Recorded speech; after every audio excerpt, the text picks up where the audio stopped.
Kallid kolleegid, Somaaliast on saanud kokkupõrgete tallermaa, et mitte öelda põrgu.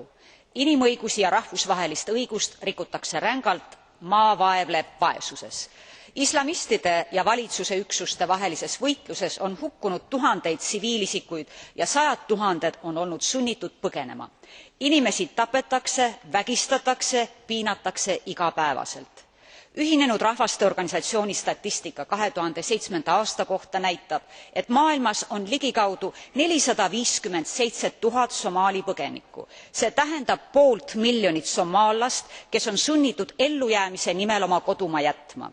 Viimase 3 kuu jooksul on vägivald Mogadishus sundinud üle 50 000 isiku põgenema.